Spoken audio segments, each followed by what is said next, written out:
Morning to all of you. Good morning sir. बच्चों क्या हाल है? बच्चों, पिछले टॉपिक में मैंने आपको पढ़ाया था कि इलेक्ट्रिक करंट क्या है, जिसमें मैंने आपको समझाया था कि इलेक्ट्रिक करंट का मतलब होता है flow of electrons in a particular direction. किसी भी कंडक्टर में, जैसे हम लेते हैं मेटल वायर, आपको पता है कि जो वायर्स हमारे पास होती हैं वो या तो कॉपर की होती है, सिल्वर की होती है, एल्युमिनियम की होती है। तो जब इन कंडक्टर्स में यानी कि वायर्स में जब इलेक्ट्रॉन चलते हैं एक पर्टिकुलर डायरेक्शन में, इसी को हम इलेक्ट्रिक करंट कहते हैं।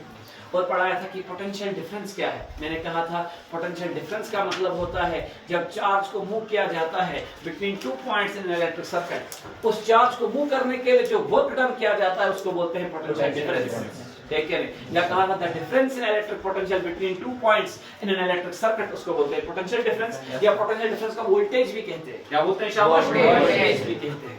अब आपने पढ़ा कि flow of electrons in a particular direction, इसको इलेक्ट्रिक करंट कहते हैं। और आपने पढ़ा कि जब चार्ज मूव करता है between two points in electric circuit, इसको हम पोटेंशियल डिफरेंस कहते हैं। ठीक है, तो अब इन दोनों के बीच में, आई और वी के बीच में एक साइंटिस्ट आया। उस साइंटिस्ट का नाम था जॉर्ज साइमन ओहम। क्या नाम था शाबाश? George Simon ohm. उसने इन दोनों आइटम्स के बीच में, यानी कि आई का मतलब क्या है शाबाश? इलेक्ट्रिक करंट, और वी का मतलब क्या है शाबाश?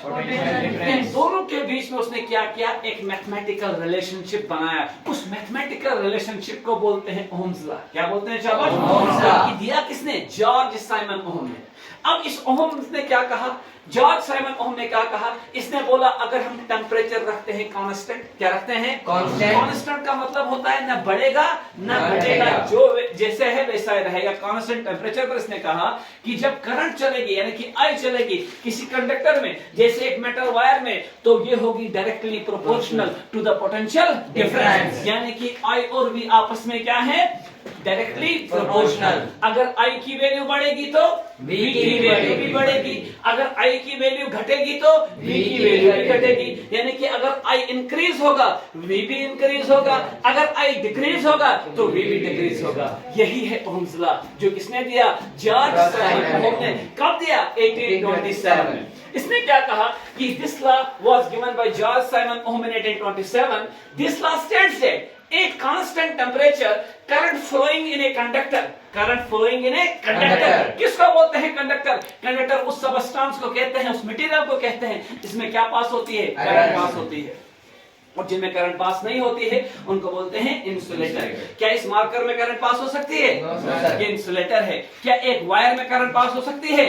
वो कंडक्टर है। समझ गए बात को? तो ये लॉ कहता है this law states that a constant temperature current flowing in a conductor is directly proportional to potential difference across the ends of the conductor. अब कुछ बच्चे मुझे पूछते सर डायरेक्टली प्रोपोर्शनल क्या होगा?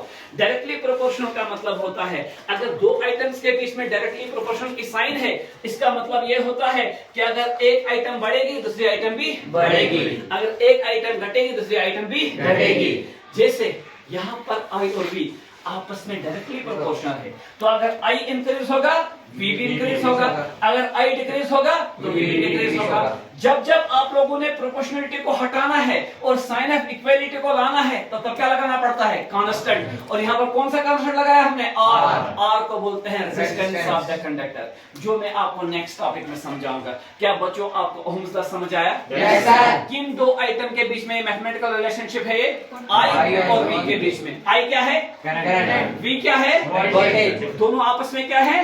Directly proportional. अगर आई बढ़ेगा तो वी भी बढ़ेगा, अगर आई घटेगा तो वी भी घटेगा। Thank you very much.